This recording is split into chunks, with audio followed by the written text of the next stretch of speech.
आपकी भुगतान खाता आपको दिया रहेगा।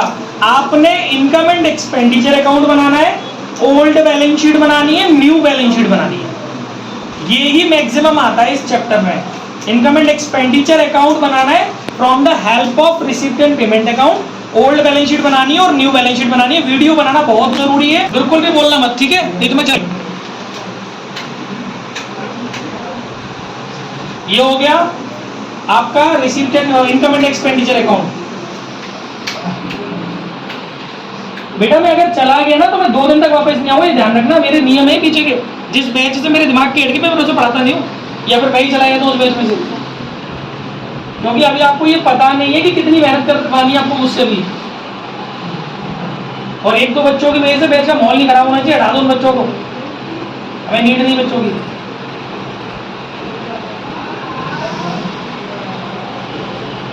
जो बच्चे मजे लेने आए उठ लें यहाँ से, ठीक है? Income and expenditure account for the year ending. Guys सबसे पहले पूरा फोकस आपका क्वेश्चन पे होना चाहिए। सबसे पहले आपको ये देखना है कि क्वेश्चन में डेट क्या दी हुई है।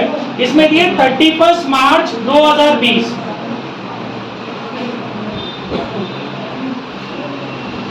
डेट का सबसे बड़ा खेल है इस चैप्टर के अंदर। डेट नहीं समझ में आएगी तो पिक्चर गड़बड़ हो जाएगी पूरी। पूरा फोकस डेट पे होना चाहिए। बड़ा क्वेश्चन है।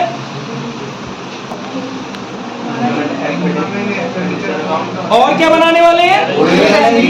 ओल्ड बैलेंस शीट का मतलब क्या समझूं मैं? डेट से बताओ। यस, या तो आप बोल सकते हो, देखो हमारा ये ईयर शुरू हुआ होगा 1 अप्रैल 2019 को, तभी तो खत्म हो रहा है 31 मार्च 2020 को। तो ओल्ड बैलेंस शीट का मतलब आप ऐसे समझो बेटा कि 31 मार्च 2019 या फिर 1 अप्रैल 2019, एक ही बात है, कोई भी डेट आप डाल सकते हो। 1 अप्रैल 2019 भी बोल सकते हो या फिर 31 मार्च 2019 भी बोल सकते हो। और जो न्यू बैलेंस शीट बनेगी वो इस वाली डेट की बनेगी 31 मार्च 2020। तो ये आपकी बन गई न्यू वाली balance sheet.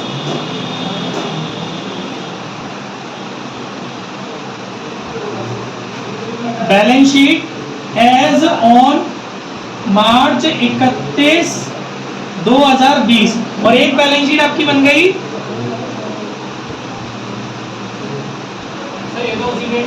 As on March 31 2019। ये न्यू है, ये ओल्ड है, ये वर्किंग नोट है, ये कभी नहीं बन पाएगा पेपर में। ज्यादातर 2 ही चीजें पूछेगा, इनकम एंड एक्सपेंडिचर अकाउंट और बैलेंस शीट। ये हो गया liabilities amount, assets amount, liabilities amount, assets amount. ठीक है गाइस, अब ध्यान से सुनना, ठीक है? रिवीजन घर पे वीडियो से कर लेना। जब आप ये क्वेश्चन सब लोगों के सामने है ना, ऐसा कोई सीट तो नहीं जहां पर क्वेश्चन नहीं हो, ऑलमोस्ट सबके पास क्वेश्चन है। आप स्टेप्स याद करनी है। सबसे पहली स्टेप, बार बार मत पूछना, याद कर लेना घर जाके। सबसे पहली स्टेप आपको कैश का ओपनिंग और क्लोजिंग बैलेंस डालना है। और ये आपको कहाँ मिलेगा? ये आपको जो क्वेश्चन के अंदर रिसीप्ट एंड पेमेंट अकाउंट दिया हुआ है ना, उसका जो बिगिनिंग बैलेंस है वो आपको ओल्ड बैलेंस शीट में कैश के नाम से डालना है, और जो उसका क्लोजिंग बैलेंस है रिसीप्ट एंड पेमेंट का, वो आपको न्यू बैलेंस शीट में कैश और बैंक के नाम से डालना है। सबसे पहले बिना क्वेश्चन पढ़े आपको हर क्वेश्चन में यही करना है, जिसमें दोनों चीज आपसे करवाएगा। तो देखो भाई, रिसीप्ट एंड पेमेंट में दिख रहा है पिछले वर्ष का sales balance from last year 3190 दिखा नहीं दिखा? वो ये डाल दो कैश के नाम से। दो बैलेंसेस है, कैश भी है और बैंक भी है, 200 और 2420। वो बेटा इधर आ जाएगा। कैश हो गया, कैश कितना है? 200 है, और बैंक 2420। क्लियर? यहाँ तक कोई डाउट? हर क्वेश्चन में ये स्टेप लेनी है, हर क्वेश्चन में अपने को वाली स्टेप लेनी है। उसके बाद दूसरी स्टेप, भैया वर्ष के प्रारंभ में, इन the beginning of the year, जो भी हमारे पास असेट्स हैं और जो भी हमारे पास लायबिलिटीज हैं, उनको फाइंड आउट करना है। ओ सॉरी, ये कहाँ से मिलेंगी ईयर बिगिनिंग की असेट्स और लायबिलिटीज? बच्चों ये हमेशा नीचे एडजस्टमेंट में मिलेंगी और कहीं नहीं मिलेंगी ये। और वर्ष का प्रारंभ यानी कि 1 अप्रैल 2019। चेक करो नीचे एडजस्टमेंट में 1 अप्रैल 2019 को जो जो हमारे पास असेट्स हैं और जो जो हमारे पास लायबिलिटीज है वो ओल्ड बैलेंस शीट में असेट्स और लायबिलिटीज में मेंटेन करनी है, हमारी सेकंड स्टेप है। देखो, वर्ष के प्रारंभ में समिति के पास 20,000 रुपए मूल्य की पुस्तक है, तो बुक्स यहाँ डाल दोगे असेट्स में, ठीक है। 8,500 रुपए मूल्य का फर्नीचर था, फर्नीचर डाल दोगे आप। तेरे दिमाग की अटकी है, बैंक गिरा दोगे ऐसे वाली खत्म हुई तेरी। इसके बाद वर्ष के प्रारंभ में साधारण चंदा मतलब सब्सक्रिप्शन 350 रुपए और वर्ष के अंत में 450 रुपए बकाया था। ये सब कुछ असेट बसेट नहीं, बस अब कोई असेट्स नहीं है, ये तो एडजस्टमेंट है सर। ओपनिंग 1 अप्रैल 2019, क्योंकि वर्ष के प्रारंभ में है ना, तो हमारे पास बिगनिंग में ये चीजें मेंटेन है ना अपने पास, तो बहुत सारे कॉन्सेप्ट हैं, ठीक है। इतनी बात सबको समझ में आ गई। ये 2 स्टेप आपने सीख ली। अब आपको क्या करना है, स्टेप बाय स्टेप पहले पूरी एडजस्टमेंट पढ़ लेनी है, पढ़ के रखनी है, फिर अपनी रिसीप्ट एंड पेमेंट अकाउंट को उठाना है, उसमें से सौदे छाटने हैं, जो रेवेन्यू वाले आइटम है वो इसमें डालने हैं, जो कैपिटल वाले आइटम है वो इसमें डालने हैं। एडजस्टमेंट पोते हुए चलना है, हो जाएगा सवाल खत्म, ठीक है। पहले मैं क्या कर रहा हूँ, एडजस्टमेंट्स को पढ़ ले रहा हूँ ताकि बैक ऑफ माइंड रहेगी। वर्ष के प्रारंभ में साधारण चंदा मतलब सब्सक्रिप्शन 350 रुपए और वर्ष के अंत में 450 रुपए एक्रूड था। सब्सक्रिप्शन वॉज एक्रूड इतना in the year of in the beginning year और इतना eight the end of the year, ठीक है। और 6 महीने का किराया 600 रुपए वर्ष के प्रारंभ और अंत दोनों में दिया था। रेंट वॉज आउटस्टैंडिंग इतना in the beginning as well as in the end of the year, उतना ही बिगिनिंग में था आउटस्टैंडिंग रेंट और उतना ही एंड में था। जब करेंगे तब देखेंगे कैसे ट्रीटमेंट करना है, उसका भी पढ़ के रखेंगे। इसके बाद 31 मार्च 2020 को समाप्त होने बस। एक चीज और दी, 500 रुपए फर्नीचर था, 1130 रुपए पुस्तकों पर हिरास अपलिखित कीजिए। ये हमारी टैप हो गई, ठीक है। अब क्या करना है, अब अपने क्वेश्चन को उठाना है। क्वेश्चन को भी कैसे उठाना है, क्वेश्चन में जो रिसिप्ट एंड पेमेंट अकाउंट दिया हुआ है ना, उस रिसिप्ट एंड पेमेंट अकाउंट की सबसे पहले रिसिप्ट साइड फिनिश करनी है, उसके बाद एक्सपेंडिचर साइड फिनिश करना, पेमेंट साइड फिनिश करना। रिसिप्ट साइड देखो, एक एक करके चीजें बताता जाऊंगा, समझाता जाऊंगा। उठाओ, रिसिप्ट साइड में क्या है, प्रवेश शुल्क। प्यारे बच्चों, एंट्रेंस फीस हमेशा यहाँ जाती है। अगर वो बोल दे कि उसको कैपिटलाइज्ड करना है तब वो लायबिलिटी में जाती है, नहीं बैलेंस शीट में। अदरवाइज एंट्रेंस फीस हमेशा कहाँ जाएगी, हमारी इनकम बाई। बैकग्राउंड म्यूजिक मत दो, मुझे मत बताओ, मैं अपना पढ़ लूंगा, चुप रहो बस, वीडियो फालतू नॉइज जाता है। By entrance fee 2550। बस जिसका डाउट हो हैंड रेज कर देना, आप पॉज कर लेना उस समय। 2550। सब्सक्रिप्शन गाइस, सब्सक्रिप्शन के 2 कॉन्सेप्ट हैं, आपको ये आइडेंटिफाई करना पड़ेगा क्वेश्चन के अंदर, क्या सब्सक्रिप्शन 1 स्टेप में दिया है या सब्सक्रिप्शन मल्टीपल स्टेप्स में दिया है। आपको इस क्वेश्चन के अंदर एक ही फिगर दिया है सब्सक्रिप्शन का 1 स्टेप में। अभी पीछे आपने जो कल तक क्वेश्चंस दिए थे उसमें आपको पिछले वर्ष का, अगले वर्ष का, चालू वर्ष का मल्टीपल स्टेप्स में दिया था। मल्टीपल स्टेप्स वाला बहुत ईजी होता है, लेकिन 1 स्टेप वाला होता है ना, वो थोड़ा टेढ़ा मेढ़ा होता है। अब ये 1 स्टेप वाला है तो इसे को समझ लेते हैं। आपको सब्सक्रिप्शन कितना दिया, 16,000। आपको पहले तो आप ये समझो कि आपको पता है ये 16,000 यहाँ लिखा है, इसका मतलब क्या है, जानती हो? इसका मतलब ये है कि भैया 16,000 रुपये हमें चालू वर्ष में मिला है, हमें नहीं पता कौन से वर्ष का है। हो सकता है पूरा की पूरा चालू वर्ष का हो, करेंट ईयर का हो सकता है थोड़ा सा पिछले ईयर का हो सकता है थोड़ा सा अगले ईयर का हो। करेंट ईयर में जो हमें रिसीव हुआ है दैट इज 16,000। अब इसमें हमें वो नहीं दिखाना कि करेंट ईयर में कितना मिला है, जबकि बल्कि हमें इसमें ये दिखाना होता है कि करेंट ईयर का कितना है, चाहे वो मिला हो या नहीं मिला हो, तो उसको रेक्टिफाई करना पड़ेगा। तो यहाँ लिख लो भाई सब्सक्रिप्शन 16,000। अब आपने अभी नीचे पढ़ा था सब्सक्रिप्शन से रिलेटेड एडजस्टमेंट थी, क्या है सब पहली समाई में थी, वर्ष के प्रारंभ में चंदा 350 रुपए बकाया था। Subscription was accrued in the beginning of the year. अब आपको एक रूल और सीखना है, 4 रूल आपने 11th में सीखे थे, रट लो इसे, मतलब रटना क्या समझ ही जाओगे का 2 दिन में। 4 रूल्स आपने 11th में सीखे थे, सुनो 4 रूल्स आपने 11th में सीखे थे बेटा। एक था आउटस्टैंडिंग एक्सपेंसेस को क्या करते थे, प्लस करते, ठीक है। वो आउटस्टैंडिंग कौन सी होती थी, करेंट ईयर की आउटस्टैंडिंग होती थी, outstanding for current year expenses. Prepaid expenses को क्या करते थे, माइनस करेंट ईयर, ठीक है, लास्ट ईयर का उल्टा करते थे। Outstanding expenses for last year क्या करोगे? Minus. Prepaid expenses for last year क्या करोगे? अब इनकम पे चलो। एक्रूड इनकम का क्या करते थे? प्लस। फॉर करंट ईयर के लिए। Accrued for last year minus. Unaccrued income का क्या करते थे? Minus. Unaccrued for current year plus. मतलब लास्ट ईयर माइनस प्लस हो जाएगी। ठीक है, ये चार छह बातें इन्हें याद कर लो, ये सब एडजस्टमेंट हो जाएगी। अब बस आपको आइडेंटिफाई करना है कि है क्या। देख भाई, इसमें लिखा है वर्ष के प्रारंभ में 350 रुपए एक्रूड है, चंदा है, इनकम है। इनकम एक्रूड है, इनकम एक्रूड होती है प्लस, लेकिन ये वर्ष के प्रारंभ की है, यानी कि प्रीवियस ईयर की बात होगी। वर्ष का प्रारंभ in other words previous year, क्योंकि प्रीवियस ईयर का जो बैलेंस है वही तो वर्ष के प्रारंभ में उतर के आया होता है। वर्ष के प्रारंभ की बात होगी, जब भी बिगिनिंग की बात होगी उसे हम प्रीवियस ईयर की बात समझेंगे, जब भी एंड की बात होगी उसे हम करंट ईयर की बात समझेंगे। वर्ष के अंत की बात होगी तो हम इसे ऐसे फील करेंगे करंट ईयर के लिए बोल रहा है, वर्ष के प्रारंभ की बोलेगा तो हम उसे ऐसे फील करेंगे कि पिछले साल के लिए बोल रहा है। तो उसने ये साफ साफ बोला है वर्ष के प्रारंभ में 350 रुपए चंदा, वर्ष के प्रारंभ में 350 रुपए चंदा बकाया था। एक्रूड सब्सक्रिप्शन बिगिनिंग का माइनस करेंगे। समझ में आ गया? कर दो तो माइनस में कहीं सारा में। Accrued last year accrued subscription,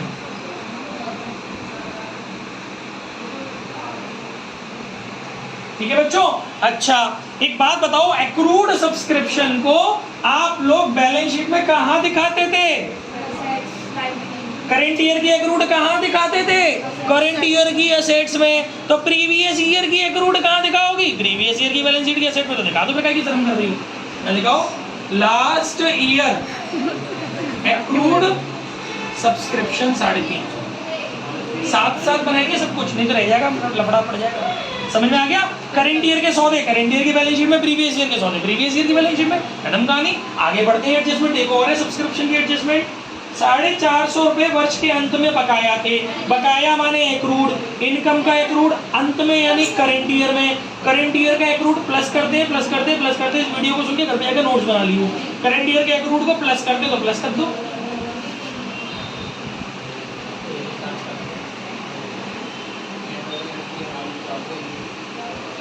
current year की एक्रूड करंट ईयर की एसेट्स में चली जाएगी।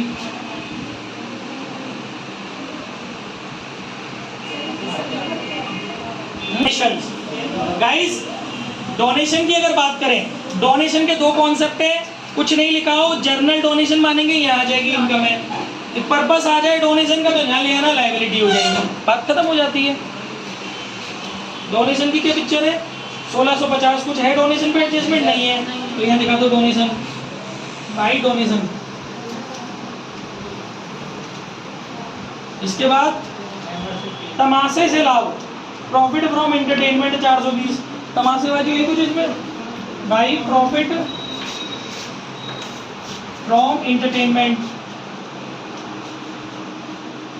420 और बस इनकम खत्म। अब थॉट प्रोसेस एक्सपेंसेस वाला हो जाए। चलो भैया किराया कर 1680 एडजस्टमेंट भी है, पहले खर्चे में ले लो।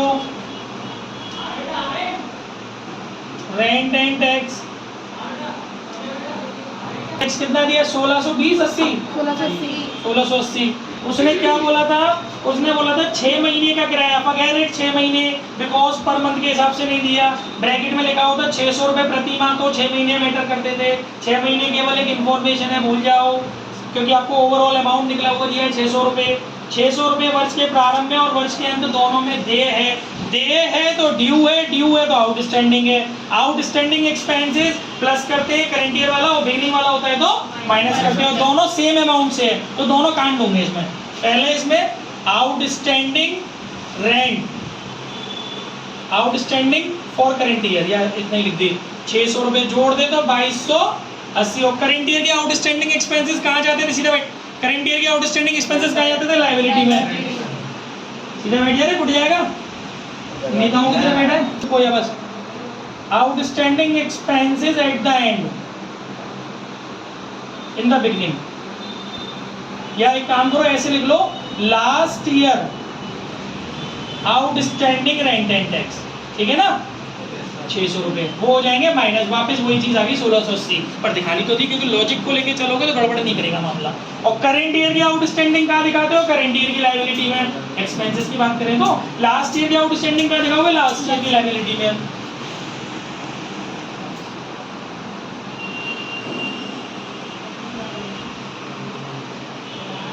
ठीक है, इतनी बात समझ में आ रही है? कोई दिक्कत? घर पे जाके वीडियो देखनी पड़ेगी, अदरवाइज एक बार में पिक्चर समझ में नहीं आएगी। अच्छा, इसके बाद भैया मजदूरी 2450 रुपया, कोई पिक्चर नहीं है, सेट कर दो से। टू वेजेस और क्या है? लाइटनिंग एक बोलो बस। अरे रुक जा, लाइटनिंग कितनी है? आगे बोल। लेक्चरर फीस ना सिर्फ, लेक्चरर फीस कितना बोला? 4350 और बोलो। बुक्स असेट्स होती है, भूल जाओ, और बोलो। असेट्स को भी मत दिखाना, और बोलो। एक बोलो यार। Office expenses. Office expenses adjustment हो तो गुनगुन बता देना। ऑफिस एक्सपेंसेस कितना है? 4300 और बोलो। नहीं, असेट्स होती है फिक्स डिपॉजिट। फिक्स डिपॉजिट करते हैं, असेट्स होती है बाद में देखेंगे, अभी असेट्स वाले जाएंगे भी। चलो वो तो कर चुके। ठीक है, इतनी बात समझ में आ गई बच्चों? अब क्या करते हैं, नीचे जो एडजस्टमेंट थी उनको पढ़ लेते हैं, कुछ रह तो नहीं गई। देखो भाई, ऊपर के सब दिखा दिया हमने, चंदाबाजी कर ली और रेंटबाजी कर ली, सब हो गया, बस ये डैप रह गई है ना। अब ये बताओ पहले यहाँ तक क्या दिक्कत है? फिर से रिकॉल कर रहा हूँ मैं, जल्दी से 2 मिनट के अंदर सुन लो। आपने करना क्या है? पहली स्टेप आपको क्वेश्चन के अंदर जो रिसीप्ट एंड पेमेंट अकाउंट दिया हुआ है उसके बिगिनिंग बैलेंस को कैश और बैंक के नाम से ओल्ड बैलेंस शीट में, ओपनिंग बैलेंस शीट में असेट साइड में दिखाना है। जो रिसीप्ट एंड पेमेंट का क्लोजिंग बैलेंस दिया हुआ है उसको न्यू बैलेंस शीट में असेट साइड में कैश और बैंक के नाम से असेट साइड में दिखाना है। ठीक है, इसके बाद दूसरी स्टेप आपको क्या लेनी है? आपको नीचे एडजस्टमेंट में, एडिशनल इंफॉर्मेशन में, रिसीप्ट एंड पेमेंट के अंदर से नहीं उठाना, एडिशनल इंफॉर्मेशन में आपको बिगिनिंग की असेट्स, डेट दी होगी या लिखा होगा वर्ष के प्रारंभ में, बिगिनिंग की असेट्स और बिगिनिंग की ठोस वाली लायबिलिटीज दी होगी।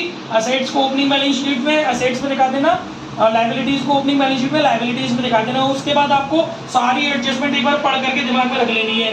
उसके बाद आपने क्या करना है? इनकम साइड उठानी है, रिसिप्ट साइड उठानी है, एक एक करके रिसिप्ट में जो सौदे छांटने हैं, जो रेवेन्यू वाले उन्हें यहाँ डालना है और जो कैपिटल वाले रिसिप्ट वाले उन्हें यहाँ डालना है। साथ ही साथ 4 बातों का ध्यान रखना है।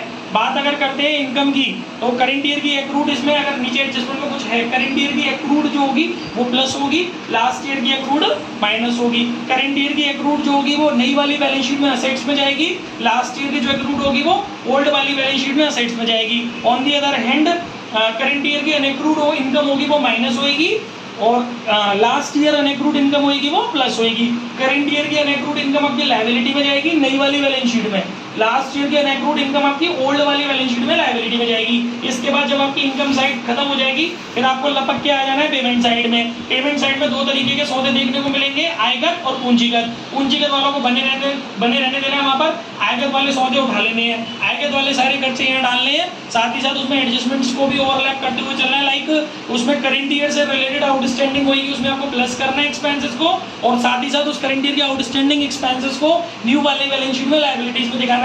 लास्ट ईयर के जो आउटस्टैंडिंग एक्सपेंसेस होंगे उसे माइनस करना है, साथ ही साथ उसे ओल्ड बैलेंस शीट में लायबिलिटीज में दिखाना है। साथ ही साथ करंट ईयर का प्रीपेड एक्सपेंसेस होगा उसको माइनस करना है, साथ ही साथ उसे न्यू बैलेंस शीट में असेट्स में दिखाना है। लास्ट ईयर की प्रीपेड एक्सपेंसेस होगी उसको प्लस करना है, ओल्ड बैलेंस शीट में असेट्स में दिखाना है। इतना काम कर लेना है। उसके बाद क्या करना है आगे सुनते, 1 मिनट पॉज कर लेना। आगे की बात सुनिए, इसके आगे हमारा क्या प्रोसीजर है। जब इतना सब काम हम कर लेंगे उसके बाद हमको क्या करना है कि एडजस्टमेंट्स पढ़नी है। कुछ रह तो नहीं रहा है, ऑलमोस्ट सारी चीजें हो गई। फिर क्या करना है आपको बेटा? Old assets, old balance sheet में जो असेट्स हैं, एक बात बता, क्या गायब हो जाएंगी तेरी असेट्स? अबे year after year carry forward होती है बैलेंस शीट्स में असेट्स। पिछले वर्ष की असेट्स क्या गायब हो जाएंगी? अरे नहीं भाई, नई बैलेंस शीट में जाएंगी। तो पिछले वर्ष जो भी आपके पास असेट्स हैं नई वाली बैलेंस शीट में कैरी फॉरवर्ड करना है, पर करना स्टाइल से। कैसा स्टाइल? पहले तो पुराना वाला बैलेंस, ध्यान से सुनो, पहले तो पुराना वाला असेट जो है वो नई वाली बैलेंस शीट में ले गया। साथ ही साथ ये देख, जो पीछे हमने जो पेमेंट में असेट्स रोकी थी ना, वहाँ उस असेट्स का मतलब होता है कि इतनी हमने और खरीदी है। पुरानी वाली असेट्स कैरी फॉरवर्ड करनी है, प्लस पेमेंट में झांकना है, पेमेंट में झांकना है, पेमेंट में झांकना है। अगर पेमेंट में वही वाली असेट्स नजर आ रही है तो समझ ले वो करंट ईयर में हमने और परचेज की, उसको जोड़ना है बैलेंस शीट में। फिर साथ ही साथ रिसिप्ट में झांकना है, कोई असेट्स तो नहीं पड़ी है, सेल ऑफ असेट्स, उसको माइनस करना है बैलेंस शीट में। फिर नीचे देखना है डेब्ट तो नहीं पड़ी है, डेब्ट घटानी है, तब जाके कैरी फॉरवर्ड होगी वो असेट्स। अब मैं आपको करके दिखाता हूँ कैसे, है ना। देखो हमारी ठोस वाली असेट्स में बुक्स है, उठाओ कैरी फॉरवर्ड करो बुक्स। बोलो नहीं मेरा रिदम टूट जाएगा वैसे रेट क्या है, बुक्स 20,000, ठीक है। अब आप क्या करो, इसको आप पेमेंट में देखो बुक्स हैं क्या, यस 2130। ये क्या एक्सप्रेस कर रही है कि हमने और खरीदी है करंट ईयर में, तो खरीदनी तो जोड़ दो, प्लस न्यू परचेज 22,130। फिर देखो क्या इनकम साइड में, रिसीप्ट साइड में सेल तो नहीं करी कोई बुकबाजी, नहीं करी। फिर देखो नीचे कोई डेप बाजी तो नहीं है बुक पे, वो डेप होता है 1130 को माइनस कर दो। 21,000 की बुक यहाँ, ओए डेप है तो लॉस है तो इधर आ जाएगा।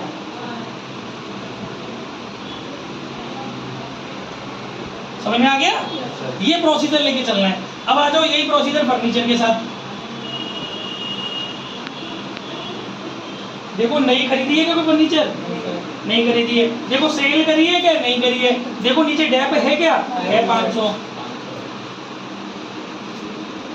डेप है तो लॉस है तो इधर आ जाओ।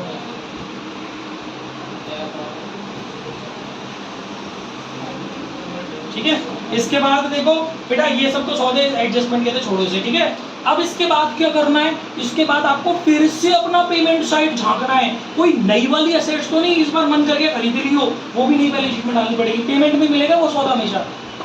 नई वाली असेट यस है, वी हैव स्थायी जमा, स्थायी जमा इधर assets fix deposit, current year में मन करके बनाने का तो डालो इधर एफडी। कितना है 8,000। और बच्चों एक और रूल, रिसीप्ट एंड पेमेंट के अंदर, रिसीप्ट एंड पेमेंट के अंदर अगर परसेंटेज दिया होगा तो अपने आप में वो एक समायोजन है। और ये परसेंटेज दो ही चीजों पे दिया होता है, या तो विनियोगों पर या ऋण पर। रिसीप्ट एंड पेमेंट के अंदर परसेंटेज दिया, होपलेस मत हो, वीडियो है इसीलिए वीडियो बनवाई है, आराम से देख लेना। मुझे भी पता है एक दिन में इतना सब नहीं पचा पाते हैं, बट शुरुआत तो कभी कहीं ना कहीं से करनी थी तो आज ही कर दी। वीडियो देखते रहना, सब सीख जाओगे। रिसीप्ट एंड पेमेंट में अगर आपको परसेंटेज अंदर नजर आ रहा है तो वो अपने आप में एक एडजस्टमेंट है।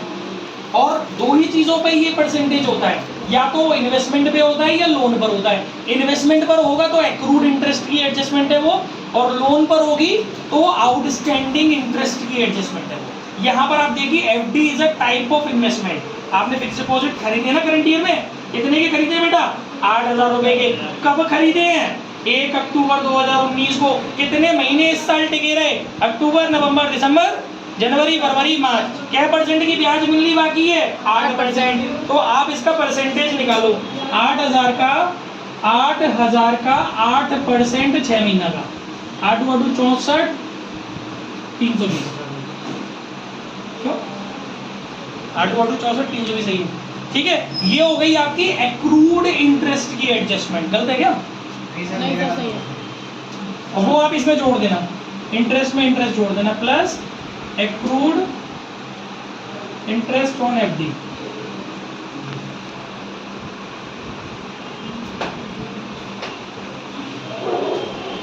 मुझे लग रहा था कि ये मैं गलत कर रहा हूं। देखो इसमें एक बात और ध्यान रखना, अब इसमें दूसरा रूल सुनो, ये वाली बात समझ में आ गई। अगर यहां पर ये इंटरेस्ट नहीं होती तो आप इसको ऐसे दिखा देते, समझ लो। ये बहुत क्रिटिकल पॉइंट है इंटरेस्ट के। क्वेश्चन के अंदर इंटरेस्ट नहीं होती तो आप लिखते इसको बाई एक्रूड इंटरेस्ट 320, कोई पंगा नहीं था। लेकिन अगर रिसिप्ट साइड में ऑलरेडी इंटरेस्ट दी हुई है तो इसका मतलब एक साइलेंट मतलब होता है। इसका मतलब होता है कि 320 रुपए की इंटरेस्ट हमको चाहिए थी, जिसमें से ऑलरेडी 140 रुपए की हमें मिल चुकी। तो मिलनी कितनी बाकी है, 320 में से 140 घटा लो 180, ठीक है।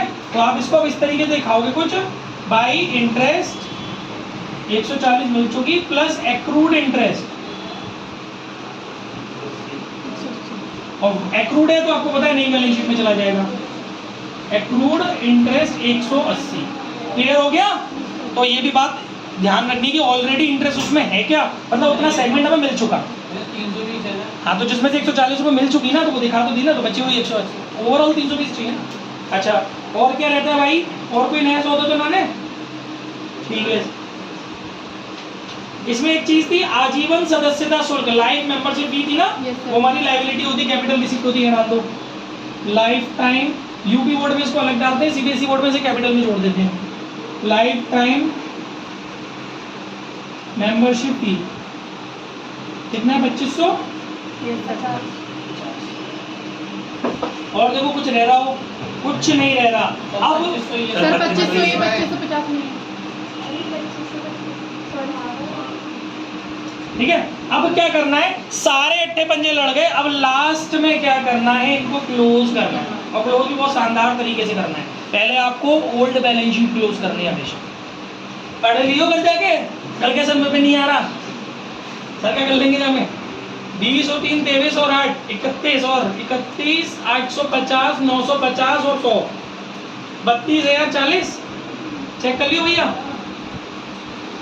32,040 में से 600 गए तो 31,440, ऐसा कुछ करके कुछ आ रहा है, यस 31,440। इसका नाम आप डालते हैं कैपिटल फंड। ठीक है, इस कैपिटल फंड को आप नई वाली बैलेंस शीट में कैरी फॉरवर्ड कर देते हैं। अब आप इसको बंद करते हैं दूसरे नंबर पर। 16 और 2 18 और 1 19, देख 2 और 16 18 और 1 19, 19 याद रखियो, 3 और 4 7 और 6 13 और 1 14 और 5 19, कितने दिए थे तेरे को, 19 और 2 21, 21 याद रखियो, सॉरी 21 याद रखियो, 50 50 ठीक है, 21 याद रख, 100 हो गया, तो 20 और 20 40, 21,040। 2 और 1 3 और 4 7 और 4 11 और 1 12, 6 और 4 10 और 7 17 और 3 20 और 5 25 और 1 26 और 5 31, 30 50 80 100 150 230,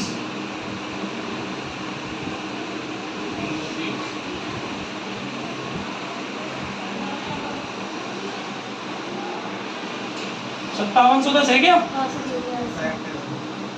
ये आ गया आपका टू सरप्लस। ठीक है, इस सरप्लस को आप इस कैपिटल फंड में जोड़ देंगे। सर डिफिशिएंसी होगा तो माइनस होगा। जी सर,